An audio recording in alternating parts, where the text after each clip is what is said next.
There is a fruit that forms the very identity of an entire nation.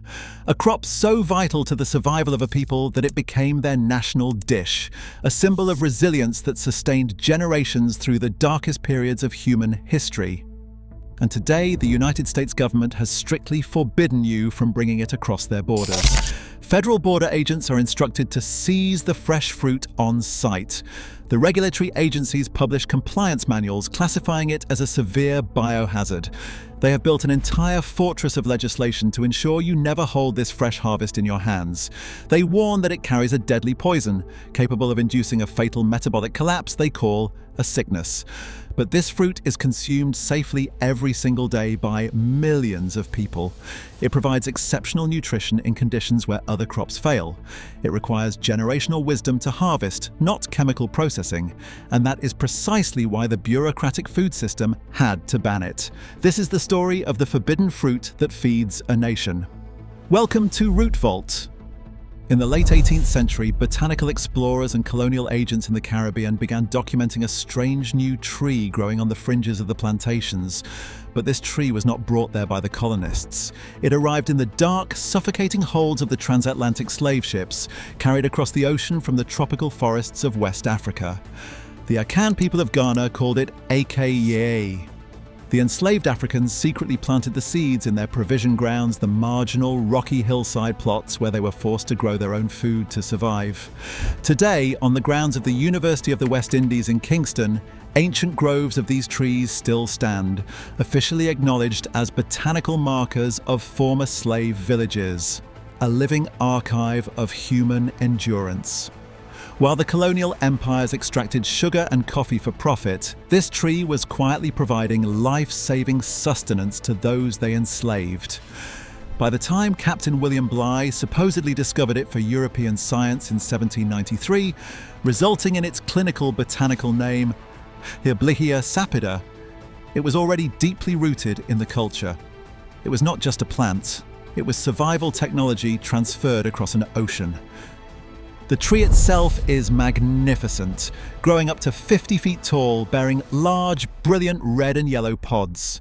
When the fruit reaches maturity, it performs a miraculous transformation.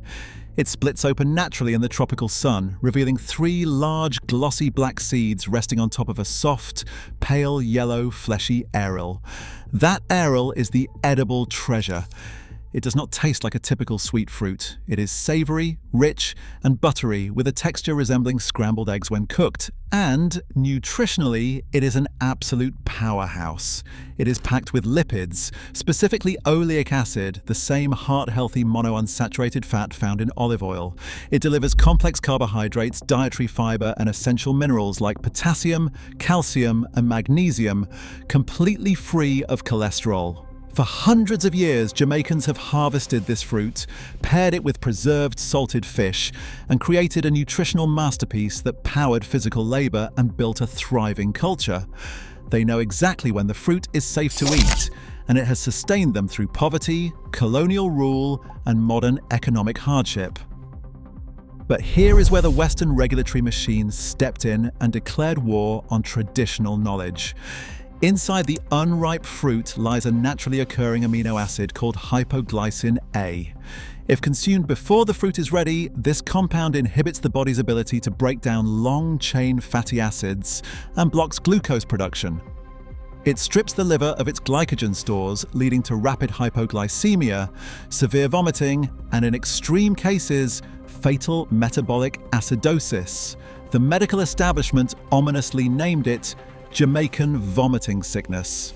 And instead of understanding the natural rhythm of the fruit, the United States Food and Drug Administration simply banned it. In 1972, the FDA slammed the door shut, enacting a sweeping 28-year embargo that crippled the export economy of the farmers who grew it. They decided that because the fruit could not be idiot-proofed for the American supermarket shelf, it must be eradicated from the trade routes. They outlawed it in Trinidad entirely in the early 1900s. They branded it a poison. But nature had already engineered the perfect safety mechanism. You do not need a laboratory to make this fruit safe. You only need patience. As the fruit ripens on the tree and opens its pod to the sun, the levels of hypoglycin A plummet dramatically, decreasing 13-fold until only trace, harmless amounts remain in the edible aerial. The toxicity is simply a natural defense mechanism to protect the seeds before they are mature. Jamaicans know this.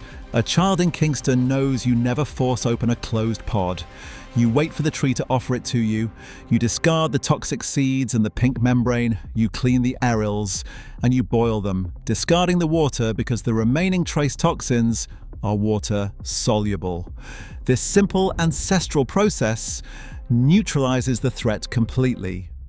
But the bureaucratic food industry cannot tolerate a food that requires patience and respect. Our modern commodity food system demands absolute uniformity. It demands produce that can be picked green, sprayed with ethylene gas to fake ripeness, and shipped thousands of miles in cold storage. You cannot do that with this fruit. If you pick it early and try to artificially force it open, the poison remains.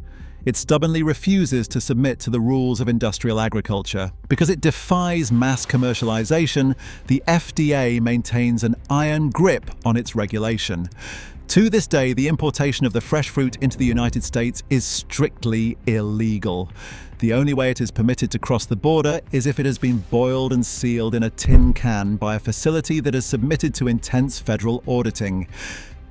To enforce this, the FDA created a massive surveillance network. They maintain what they call a green list and a yellow list. If a foreign processing plant is not on the green list, their shipments are subject to automatic detention without physical examination. This means border agents will seize and destroy the shipment on paperwork alone. In the year 2000, the FDA finally allowed canned imports to resume, but only after sending statistical engineers to devise complex sampling plans. They deploy reversed-phase liquid chromatography testing to ensure the canned product contains less than 100 parts per million of the compound. They mandate hazard analysis critical control point certifications. In 2005, they suspended imports again because of safety test failures, throwing entire agricultural sectors back into chaos. Think about the hypocrisy of this system.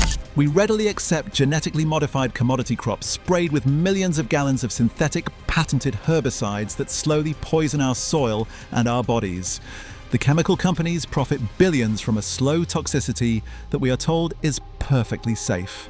But a natural fruit that requires careful, traditional harvesting is deemed an unacceptable public health threat. The FDA treats a traditional food source like a hazardous chemical weapon. Why?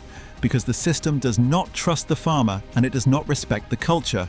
It only trusts the barcode, the laboratory assay, and the factory compliance officer. The idea that a people can safely harvest, prepare, and thrive on a complex natural food using nothing but inherited wisdom is terrifying to an industry built on absolute control and process dependencies. You cannot patent this fruit. You cannot patent the sunlight required to ripen it. You cannot monopolize the knowledge passed down from generation to generation. And therefore, it had to be criminalized. They label it a deadly menace to justify their endless regulations. They restrict its movement to protect a food system that prioritizes convenience and shelf life over actual nutrition.